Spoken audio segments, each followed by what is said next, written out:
मोक्षमार्गस्य नेतारं वेतारं कर्मभूभृतां ज्ञातारं विश्वतत्त्वानां वन्दे तद्गुणलब्धे। तत्व सूत्र ग्रंथ पर अपनी चर्चा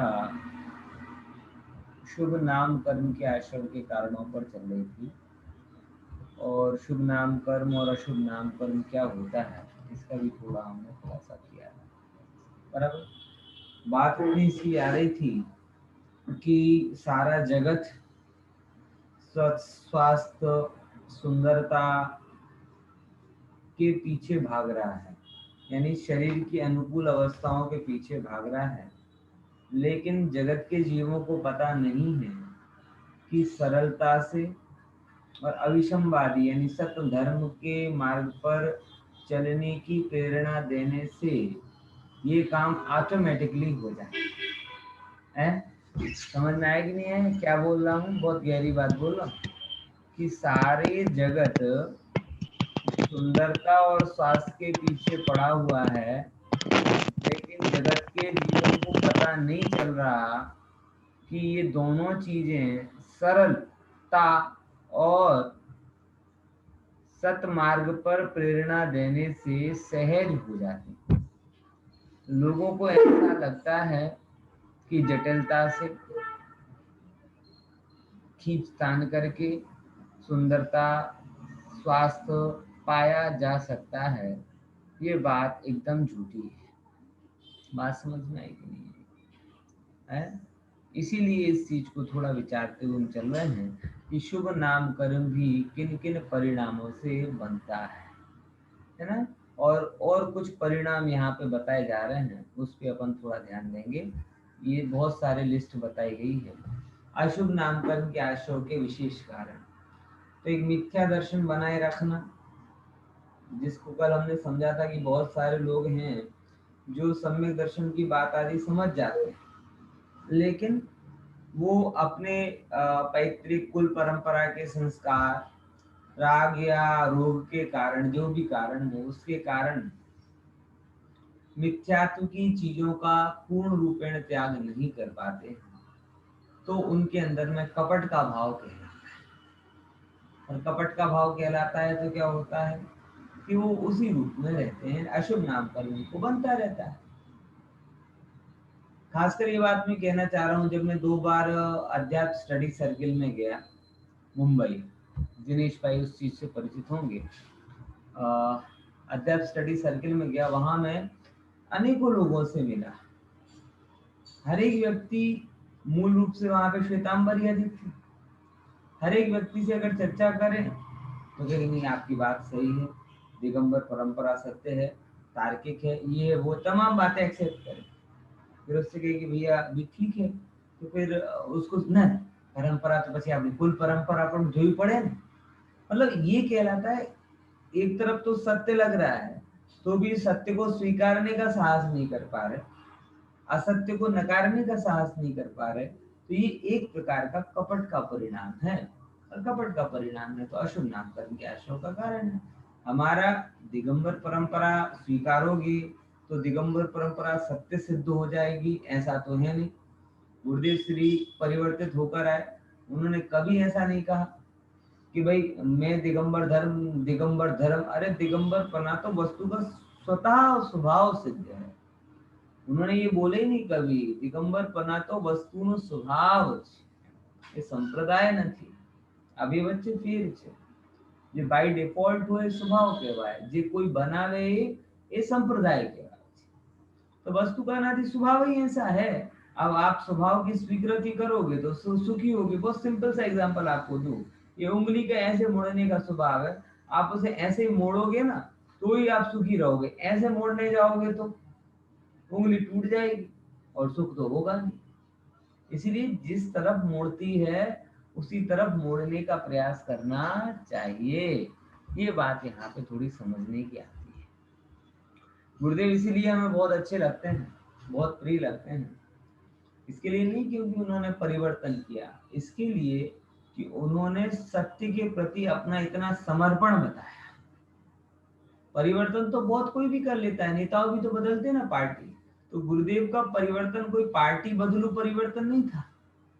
गुरुदेव का परिवर्तन सत्य के प्रति असीम निष्ठा का परिवर्तन था।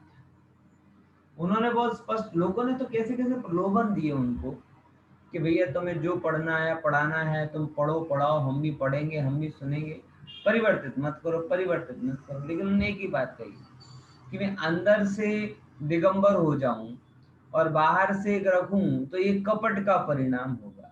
लोगों ने बोला कि आप ऐसा करोगे तो आपका कोई आजीव का आदि नहीं होगा, गौजीव का तो नहीं, रोटी नहीं मिलेगी। तो कोई बात नहीं, रोटी के लिए कहा हमने संप्रदाय छोड़ा था। तो ऐसा साहस उन्होंने बताया जो कि बहुत अद्भुत रहा है। अब देखो और आगे क्या बढ़ते हैं। महा आरंभ और महापरिग्रह रखना। देखो आरंभ और परिग्रह नरक गति के कारण तो है, लेकिन जैसे होता है ना कि अगर आप व्यसन में पड़े हो तो एक ही चीज नहीं आएगी आपके साथ में, सारे के सारे व्यसन आ जाते हैं। ऐसे ही अगर आप ये काम कर रहे हो तो एक ही चीज नहीं होगी आपके साथ में, तमाम जो भी अशुभ कर्म हैं वो सब आपके सामने आते जाएंगे। तो वही है, अगर आप नरक गति से बच गए तो त्रियंच गति में जाओगे। कुल मिला के आरंभ और परिग्रह का अच्छा फल नहीं पाओगे, ये यहाँ कहना चाह रहे हैं। अब देखो बहुत अच्छी बात कह रहे हैं जो हम सबको माताएं बहनें भाइयों सबके लिए बहुत जानने लायक है, समझने लायक है। क्या बात कह रहे हैं, बड़ी गजब बात है। देखो, सुंदर रूप, उज्जवल वेश, आभूषण आदि का मद करना, उसमें अनुराग रखना, रूप की सुंदरता। माता बहन हैं, भाई हैं, देखो मैं कितना सुंदर, देखो मैं कितना सुंदर।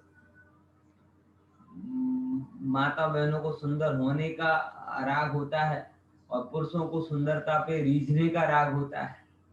दोनों ही त्रियंच गति में ले जाने वाले कारण। उज्जवल वेश मतलब मेरा क्या है, एकदम अप टू डेट हो, सब चीजें एकदम परफेक्ट हो, बराबर वो स्त्री की जो लाइन है वो भी ना बिगड़े, ऐसा मेरा और सब प्रकार के कपड़े पर ध्यान है। आभूषण आदि है कि भाई सोना चांदी ये जो आभूषण थे उनको रखकर अहंकार करना और उसमें अति अनुराग रखना। आज समझ में आई कि नहीं है? मैं कई बार देखता हूँ जब शादी विवाह वगैरह में माताएं बहनें भारी भारी कपड़े भारी भारी ज्वेलरी पहन के घूमती, तो मान भी करती हैं और चिंता में भी घूमती। दोनों चीजें साथ में होती कि नहीं होती। मान भी इतना, देखो मेरी साड़ी कितनी बढ़िया, देखो मेरी ज्वेलरी कितनी बढ़िया, और बार बार ऐसे हाथ लगा लगा के देखी है कि नहीं है, वो गिर तो नहीं गया।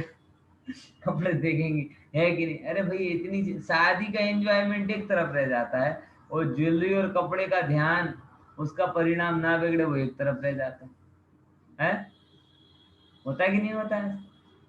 तो ऐसे परिणाम से त्रियंच गति बनती है। देखो पहनना हो तो पहनो, नहीं पहनना हो तो नहीं पहनो, विकल्प मत करो और विकल्प ना करवाओ।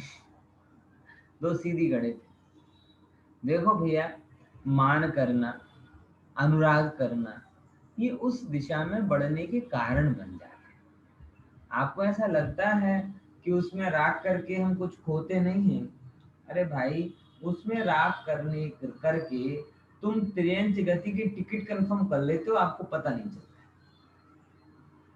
चैतन्य के साथ राग होना चाहिए, उसकी बजाय जड़ वस्तुओं का राग कहाँ लेकर जाएगा, बराबर ऐसी बात। अब देखो फिर आगे क्या कहते हैं, क्रोध और धीटता के वचन कहना, ये भी बहुत एक गजब बात है।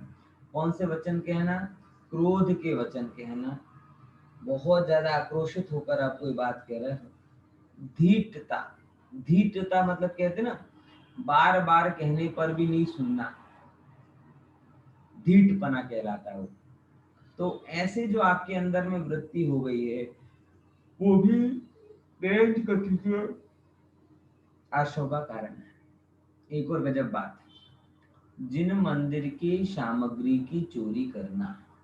किसकी चोरी करना, जिन मंदिर के सामग्री की चोरी करना।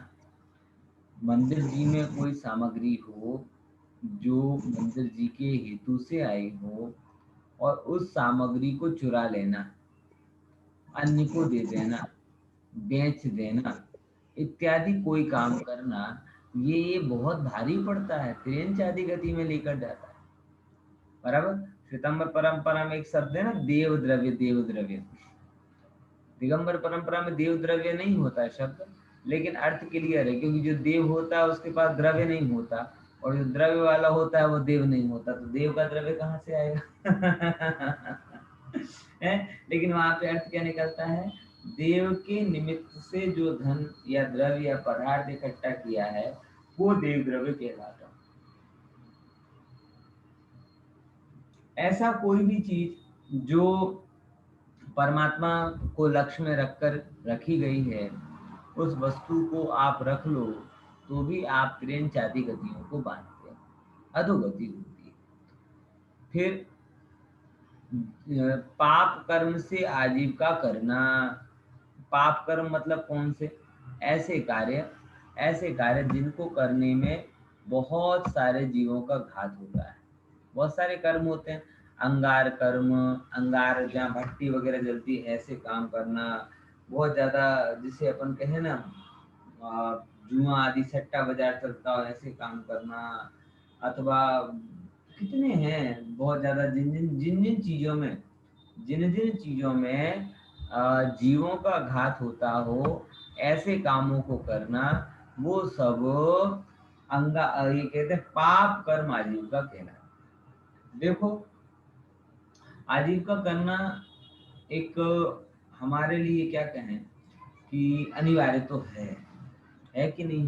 क्योंकि गृहस्थ अवस्था में हमें और कोई सिस्टम समझ में नहीं आता जिसके माध्यम से हम सम्मान पूर्वक अपना जीवन निर्वाह कर सकें। इसलिए आजीविका तो जरूरी है, लेकिन आजीविका अपनी जीवन निर्वाह के लिए होना चाहिए, दूसरों के जीवन का घात हो इस पॉइंट ऑफ व्यू से तो नहीं होनी चाहिए। हाँ, ये भी सही है कि कोई भी आजीविका हो अल्प स्वल्प मात्रा में तो उसमें जीवों का घात होता ही होता है। तो थोड़ी बहुत जीवों का घात हो तो भी चल जाए, लेकिन जिसमें मात्र ने मात्र जीव का घात होता हो, ये कैसे चले? आपने कई बार ये पहले भी देखा होगा कि जैन लोग ज्यादातर कौन सा बिजनेस करते थे? कौन सा बिजनेस करते थे ज्यादातर?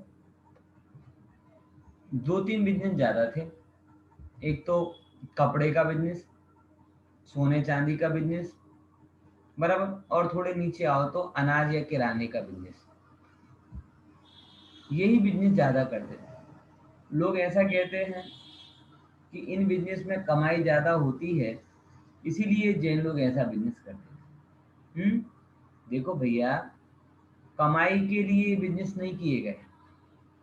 जैन परंपरा में अगर ये बिजनेस आए हैं, जैनों ने कमाई तो अपनी बुद्धि से की, अपने पुण्य से की। लेकिन अगर हमारे पूर्वजों ने ये बिजनेस स्वीकार किया, खेती बाड़ी को छोड़ा, बराबर, बहुत खान खदान वाले धंधों को छोड़ा, ऐसे चमड़े के धंधों को छोड़ा, अग्नि कर्म को छोड़ा, ऐसे बहुत सारे के धंधों को छोड़ दिया, तो उसके पीछे कारण अहिंसा वृत्त की पालन की भावना है। समझ आए? पहले जैनों में कोई हलवाई नहीं होता था, आजकल जैनों में बहुत हलवाई होने लगे हैं। पहले कभी जैन जूते चप्पल की दुकान नहीं करता था, आजकल सब करने लगे। पहले बहुत कुछ नहीं करते थे, तीन चार धंधे ही ज्यादा करते थे। कौन कौन से? कपड़े, सोने चांदी, किराना और अनाज वगैरह का। लोग ये कहते हैं उसमें कमाई नहीं, कमाई हेतु नहीं था, कमाई तो दूसरे धंधों में भी बहुत थी, बराबर। ये चीजें क्यों जैनों ने पकड़ी? शुरू से कपड़े का धंधा निर्दोष धंधा है, बन गया कपड़ा, रखा है, फिर बेच रहे हैं, बराबर। फिर सोने चांदी का धंधा, कंपैरेटिवली आप देखोगे तो हिंसा कितनी कम, गहने ले आए, बेच रहे हैं जरूरत पड़ी उतनी। अनाज किराने के धंधे में भी लगभग हिंसा कम होती, कंटिन्यूअस हिंसा नहीं होती, इसीलिए जैनों ने ये धंधे चालू किए। आजकल हम जब आजीविका करने जाते हैं तो लोग भूल ही जाते हैं। अभी आज की बात है, शायद ये विपुल भाई को पता होगा, वो जोमेटो का आईपीओ आया। किसका आईपीओ आया? जोमेटो। पता है? नहीं पता होगा। जोमेटो जो होटल वाले जो चीजें हैं ना, उनको सप्लाई करता है, उसका आईपीओ आया नॉन वेज सर्व करता है है। सु वो नॉन वेज सर्व करता हाँ, है। अब ये सब चीजें मैसेज में कहीं कहीं लोगों को बताई गई कि भैया देखो, शेयर मतलब क्या होता है, फिर भी हिस्सेदार। अप्लाई हाँ, किया। हाँ हिस्सेदार होते हैं। हिस्सेदार मतलब उसके पार्टनर होना है। अब वो अगर एक भी जगह नॉनवेज सर्च करने जाता है और आप उसके 1 करोड़वें हिस्से भी के भी अगर पार्टनर हो, तो आपका धंधा तो क्या कहलाया? वो नॉनवेज का ही धंधा कहलाया। कितने लोगों को बोला, लेकिन ये पैसे की, मेरे ऑफिस में ही 10 लोग अगर भरते हैं, तो हालांकि 8 ने नहीं भरा, लेकिन फिर भी 2 जनों ने भर दिया, 2-4 जनों। बोले ऐसे करेंगे तो रहेगा ही नहीं, ना ये ना वो, अपन तो लेके तुरंत बेच देंगे ना फलाना करेंगे। लेकिन वो धन का जो मोह है ना, वो नहीं छूटता। ऐसी बातों के लिए भी कहना पड़े कि भैया, जिस धंधे में तुम नॉनवेज सर्व करो, उसके तुम हिस्सेदार बनने की सोच भी कैसे सकते? शेयर बाजार में भी मैं हमेशा ऐसे ही बोलता हूँ। मुझे तो बहुत ज्यादा आइडिया नहीं है, लेकिन जो करते हूँ वो इस बात का बहुत ध्यान रखें कि आप जिस भी जगह पैसे रोकें, आपको थोड़ी उसकी पता होना चाहिए कि वो करती क्या है, कब क्या बनाती है। हालांकि आजकल ये व्हाट्सएप वगैरह का एक फायदा ये है कि कोई भी चीज हो, गलत भी खबरें आती हैं, लेकिन कुछ सही भी आती हैं कि अगर कोई उसका वो हो, कोई भी उसका जो चलता है तो वो बता देते हैं, जैसे कि खादिम कोई भी वट चीज है, तो उस समय एक मैसेज सर्कुलेट होते हैं, तो आपको थोड़ी उसमें सरसरी निगाह से उसका ध्यान रखना चाहिए। और ऐसी कोई चीज में अपना वो इन्वेस्टमेंट नहीं करना चाहिए कि जिस इन्वेस्टमेंट से जीव का घात होता हो, बहुत ज्यादा हिंसा होती है। हिंसा तो है ही, देखो समझना, आजीविका का कर्म निर्दोष कर्म नहीं है। आप अच्छे से अच्छा धंधा करोगे तो भी कहीं ना कहीं तो क्या होगी, हिंसा होगी ही होगी। तो 2 उपाय हैं कि या तो धंधा करना छोड़ दो तो शक्य नहीं है, अथवा धंधा करो तो ऐसा धंधा करो जिसमें जीव आदि का घात कम। बराबर। तो इस पॉइंट ऑफ व्यू से आप सबको विचार करना चाहिए, क्योंकि पापमयी आजीविका से जीव नरक आदि त्रियंच आदि गतियों की प्राप्ति करता है। अब देखो, पापमयी आजीविका का एक और एग्जाम्पल उन्होंने दिया कि ईंट पकाने, दावाग्नि लगाने का कार्य करना। ईंट का भट्टा बोलते हैं। किसका भट्टा? ईंट का भट्टा बोलते हैं। ईंट ब्रिक्स, ईंटी बोलते हैं ना आपको गुजरात में। तो ईंट बनाते हैं, तो उसमें देखते हैं तो आग जलाते हैं, फिर उस आग में उस मिट्टी को पकाते हैं। ऐसे कार्य करने पे असंख्यात जीवों का घात होता है, और ऐसे परिणाम वाला जीव त्रियंच गति में जाता है। और देखो एक बात कहूं, त्रियंच गति में जाना मतलब गधे घोड़े ही बनना नहीं होता। त्रियंच गति में जाना मतलब निगोदिया में भी जाना होता है। त्रियंच गति में जाना मतलब वो जो एक इंद्री दो इंद्री होती है उनमें भी जान, क्योंकि ये सब त्रियंच ही है, ये सब त्रियंच ही है। बराबर। तो उन प्रकार के कामों में अगर आप कर रहे हो काम, तो निगोद की तरफ जाने का भी रास्ता आप प्रशस्त कर रहे हो। और क्या कहते हैं, प्रतिमा और जिन मंदिर का नाश करना। जिनेंद्र भगवान की प्रतिमा है, आपसे अगर कभी टूट भी जाती है, वैसे तो बहुत संभाल के करने की बात है, लेकिन टूट जाए तो आपका कर्तव्य बनता है कि पुनः उसी समय उसी वजन की प्रतिमा अंदर जी में विराजमान करना, और इतनी सावधानी पूर्वक उपाय करना कि वो प्रतिमा कभी भंग ना हो। जिन मंदिर का नाश करना, नाश करना मतलब हम खुद नाश करने तो जाएंगे नहीं, लेकिन जिन मंदिर की कोई भी चीज हमारे द्वारा, कुर्सी, टेबल, फर्श, चटाई, बराबर कोई भी चीज हमसे क्या नहीं होनी चाहिए, बिगड़नी नहीं चाहिए, टूटनी नहीं चाहिए, बुद्धिपूर्वक नहीं हो। बुद्धिपूर्वक तो करते भी नहीं है, लेकिन मैं तो एक बात आगे जाकर कहता हूँ कि ऐसी सावधानी से करना चाहिए कि कुछ हो ही नहीं बिगाड़। पॉइंट समझ में आया? क्या समझे? इस प्रकार से सावधानी से करो, जैसे आप मतलब कैजुअली नहीं लो उन चीजों को। जैसे बच्चा कभी सोने के आभूषणों से गिरता है तो अपन बार बार बोलते बेटा सावधानी से, सोना है, महंगा है, महंगा है। तो जिन मंदिर की एक एक चीज क्या है, रत्नों से भी ज्यादा कीमती। तो जैसे आप रत्नों को संभालते हो वैसे ही जिनायतन और उसकी वस्तुओं को संभालना चाहिए, क्योंकि अगर अविवेक रखते हो तो अशुभ कर्म तिरेंच आदि कर्म का बंधन हो जाता है। फिर देखो मनुष्यों के सोने बैठने के स्थान पर मल आदि विसर्जन कर बिगाड़ देना, ये भी बड़ी गजब बात है। जहाँ पे मनुष्य बैठते हों सोते हों, आप ऐसी जगह पर मल मूत्र आदि कर दो, फिर ये कहोगे कोई नहीं देख रहा कोई नहीं देख रहा, कर दो दिया। ऐसे प्रमाद के परिणाम से भी त्रियंच गति बनती है। मतलब जो लोग ये कहते हैं कि भाई सिविक सेंस जरूरी नहीं है, ऐसा नहीं है। जब तक आप समाज में हो सोसाइटी में हो तो आपको सिविक सेंस होना चाहिए। मैं तो यहाँ तक कहता हूँ जिन मंदिर के सामने भी आप गाड़ी को यहाँ वहां पार्क करके जा रहे हो, ये भी आपकी एक प्रश्न चिन्ह है।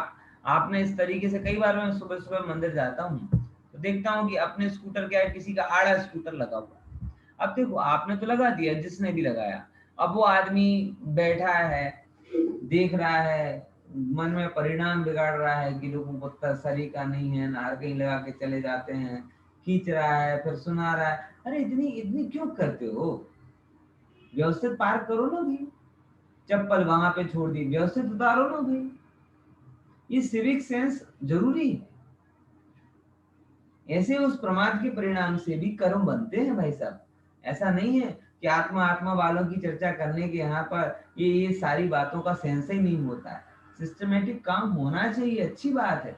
मतलब एक सिंपल सी बात ये है उसके पीछे का विज्ञान, कि आपके निमित्त से किसी के परिणाम बिगड़े तो आपको कैसे स्वीकार हो सकता है?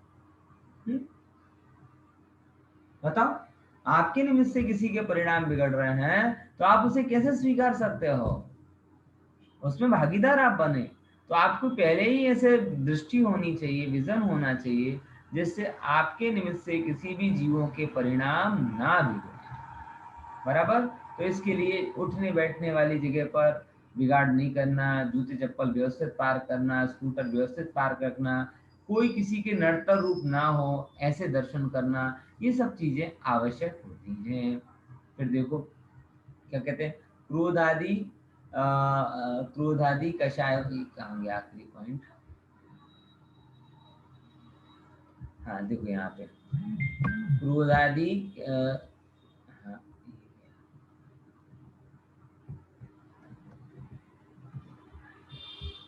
एकदम पूरा क्रॉस करा। हाँ, ये भी नहीं आ रहा नीचे।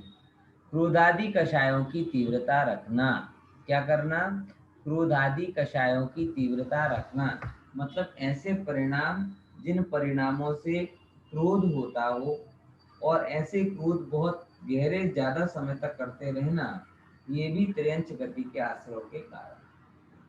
सरल सी बात है कि भैया लौकिक में भी कहा जाता है ना कि क्रोध मतलब क्या है? किसी दूसरे की गलती की सजा स्वयं को देना। जब जब आप क्रोधी होते हो दूसरे का क्या होता हो पता नहीं, लेकिन आप शांत नहीं रहते, आप स्वस्थ नहीं रहते, आप आनंदित नहीं रहते। तो आपने अपना परिणाम बिगाड़ा।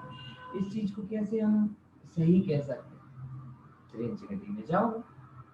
इसीलिए क्रोध आदि में अगर आए तो भी विवेक पूर्वक उनके निराकरण का प्रयास करना चाहिए। अब आता है 16 कारण भावनाओं संबंधी सूत्र। तत्वार सूत्र के जो सबसे बड़े बड़े सूत्र हैं, उन बड़े सूत्रों में ये एक सूत्र है। दो सूत्र बड़े बड़े हैं, उनमें एक तो 9वें अध्याय में नामकरण का है, 8वें अध्याय में, और एक 6ठे अध्याय में ये वाला सूत्र। दो सूत्र सबसे बड़े हैं, उच्चारण सबको आना चाहिए। 16 कारण भावनाओं के नाम है। 16 कारण भावना आपने पढ़ी होंगी, क्या होती है 16 कारण भावना? कोई बोलेगा किन्हें 16 कारण भावनाएं कहा जाता है? जब हमने मंदिर जी में 16 कारण भावनाओं की चर्चा की थी तो लगभग लगभग 8 महीने चली थी। कितने? 8 महीने चली थी। विपुल भाई याद आ रहा है? रत्नखंड शब्दाचार के हिसाब से ली थी अपन ने चर्चा, और उसकी जेरोक्स भी आप करवा के लाए थे कुछ कुछ। 3-4 साल पुरानी बात है। तो काफी विस्तार उनका हो सकता है। बुनियादी बात जो उसमें है वो मैं आपको कहूँगा, इतनी लंबी तो चर्चा नहीं करूँगा, बहुत जल्दी एक आध दिन में पूरी कर दूंगा कि ऐसे परिणाम, जगत के कल्याण करने वाले ऐसे परिणाम, जिन परिणामों से तीर्थंकर प्रकृति का बंध होता है, उन्हें 16 कारण भावनाएं कहते हैं। बराबर? किसे कहा 16 कारण भावना? ऐसे परिणाम, जगत के हित करने वाले ऐसे परिणाम जिसमें प्राणी मात्र के कल्याण की भावना छिपी हुई है, उन परिणामों को 16 कारण भावनाओं के नाम से कहा है। भावना है मतलब ऐसे भाव निरंतर रहते हैं, इसलिए उन्हें कहा भावना। 16 मतलब 16 संख्या में 16, इसीलिए 16। और कारण मतलब तीर्थंकर प्रकृति की कारण है। बराबर? आप लोगों को पता होगा कि एक तो पूजन भी है 16 कारण भावनाओं की पूजन, ठीक है ना? तो 16 कारण भावनाओं की पूजन है क्या? बोलो, किसकी पूजन है? वो 16 कारण भावनाओं की पूजन होती है क्या? समता बेन, प्रशांत भाई शायद बोलेंगे क्या है? किसकी पूजन होती है? 16 कारण भावनाओं की। परीक्षा में भी सब लोग करते हैं, सबको लगता है हम 16 कारण भावनाओं की पूजन करें। देखो, 16 कारण भावना तो शुभ राग है और राग की पूजा नहीं होती, तो फिर ये 16 कारण पूजन क्या है? दिनेश भाई पता है? पूजन किए 16 कारण भाई तीर्थंकर जे भय, हर्षेंद्र अपार मेरु पर ले गए। क्या बोला? कि 16 कारण भाव करें। क्या बोला प्रशांत भाई? भाव करें, 16 कारण के भावना भाव करें। 16 कारण भावनाओं के भाकर जो तीर्थंकर हुए हैं, उन तीर्थंकरों की पूजा है भाई साहब, ध्यान रखना। 16 कारण भावनाओं की पूजन नहीं है, क्योंकि भावना तो शुभ राग है और राग तो आश्रव तत्व है, और आश्रव तत्व तो हे तो पूजनी कहां से होगा? आई बात समझ में? बराबर। हाँ, फिर से 16 कारण भाव कौन सा तत्व है? आश्रव तत्व है, और आश्रव तत्व है तो वो है क्यों बात है? बोले वो है, और अगर है तो पूजनी कैसे होगा? क्योंकि जो हे होता है वो पूजनी नहीं होता, जो पूजनी होता है वो हे नहीं होता। तो फिर पूजन किसकी है? बोले 16 कारण भावनाओं की पूजन नहीं है, 16 कारण भाई तीर्थंकर जे भय, लिखा है कि जो 16 कारण भावनाओं को भा करके तीर्थंकर हो गए हैं, हम इन 16 कारण भावनाओं के नाम से उन तीर्थंकरों की पूजा करते हैं। इसीलिए तो वहां पे लिखा गया आता है 16 कारण, यहाँ पे 16 कारण शब्द ही क्यों जोड़ा? 16 कारण मतलब यही बात कि उन भाव, जिन भावों से तीर्थंकर प्रकृति बनती है, वो भाव तो आश्रव हैं और उनसे बंधने वाली तीर्थंकर प्रकृति है, और हम उन भाव, क्या कहते हैं, इसकी पूजा नहीं कर रहे, हम उनके माध्यम से तीर्थंकरों की पूजा करना चाहते हैं। ठीक है? अब सूत्र बोलूंगा, मैं चाहता हूं कि सूत्र सब लोग मेरे साथ में बाद में दोहराएं, और जिससे आपका उच्चारण शुद्ध हो। ठीक है ना? दर्शन विशुद्धि बोलो। दर्शन विशुद्धि, विनय संपन्नता, विनय संपन्नता, शील व्रते स्वनतिचारो, शील व्रते स्वनतिचारो, भीक्ष्ण ज्ञानोपयोग, संवेगौ शक्ति त्याग तपसी, संवेगौ शक्ति त्याग तपसी, संवेगौ शक्ति साधु समाधि, वैयावृत्यकरण, मरदाचार्य, बहुश्रुत प्रवचन भक्तिर, आवश्यक पारिहानि, आवश्यक आवश्यक वाणी हानि मार्ग प्रभावना मार्ग भावना प्रवचन वत्सलत्वमिति तीर्थंकरत्वस्य प्रवचन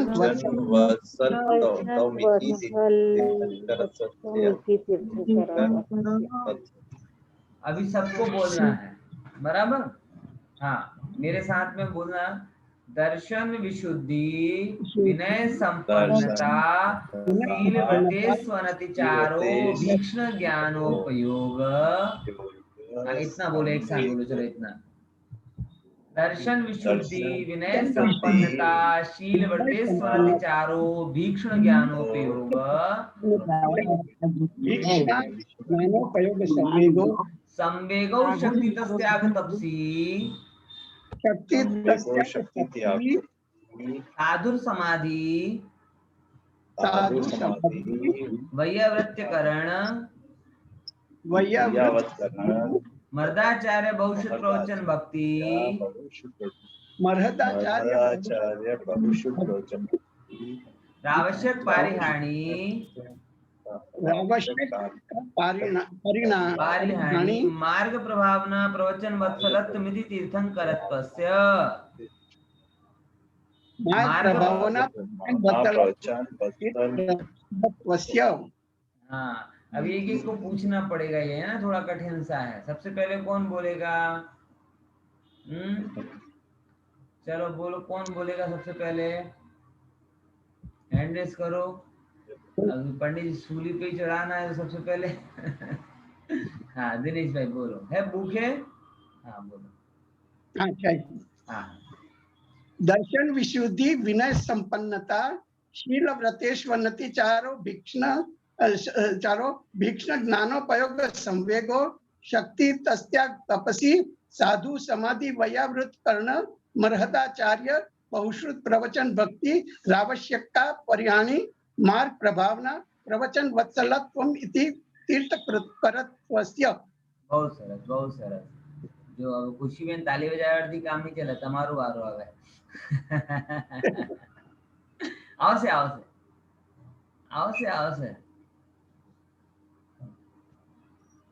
हाँ, થોડી પ્રેક્ટિસ કરીને પછી બોલશું. अच्छा પછી બોલશું, વાંધો નહીં। બીજું કોણ છે વોલેન્ટિયર? હે, चलो काले બધા तैयार કરીને। हाँ हाँ बोलो प्रशांत भाई।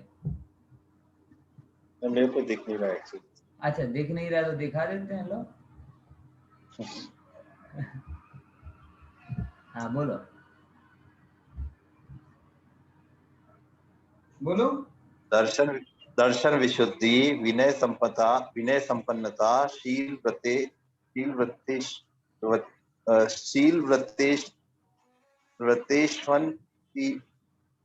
व्रतेष्वन्तिचारो, अभीक्षण ज्ञानोपयोग संवेगो, शक्ति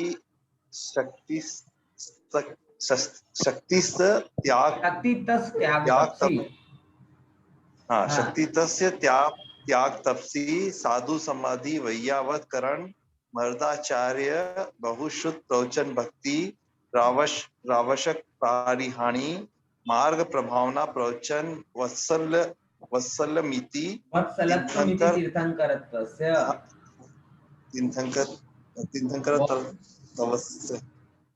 वत्सलत्वमिति तीर्थंकरत्वस्य। वत्सल्यमिति तीर्थंकरत्वस्य। हाँ बोलिए दिनेश भाई, क्या कह रहे हैं? ये परिहानी છે કે પારિહાણી છે?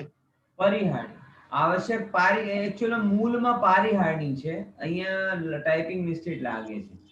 પરિહાણી, પારિહાણી, हाँ, बहुश्रुत प्रवचन भक्ति आवश्यक पारिहाणी એવું હોવું જોઈએ, बराबर ना? हाँ, तो दर्शन विशुद्धि ये 16 कारण भावनाओं के नाम है, और उसमें लिखा है सबसे पहली भावना है दर्शन विशुद्धि, फिर आती है विनय संपन्नता, फिर शील व्रत में अनतिचार। नाम समझ लो, लिखा है ना शील व्रतेषु अनतिचार, तो यहाँ पे क्या लिखा? हाँ, शील व्रतों में अनतिचार होना, बराबर। फिर अभीक्ष्ण ज्ञानोपयोग। अभीक्ष्ण ज्ञानोपयोग का मतलब क्या होता है? कांस्टेंट ज्ञान के मार्ग में लगे रहना। ये बड़ी जरूरी बात है। कि जो साधु है अथवा श्रावक है वास्तव में उसे अभीक्ष्ण ज्ञानोपयोगी होना चाहिए, कि निरंतर ज्ञान की आराधना में लगा रहे। और सच बताऊं, ज्ञान की आराधना इसलिए जरूरी है क्योंकि ज्ञान के दीपक के पास में कसायों के जाल लगते नहीं।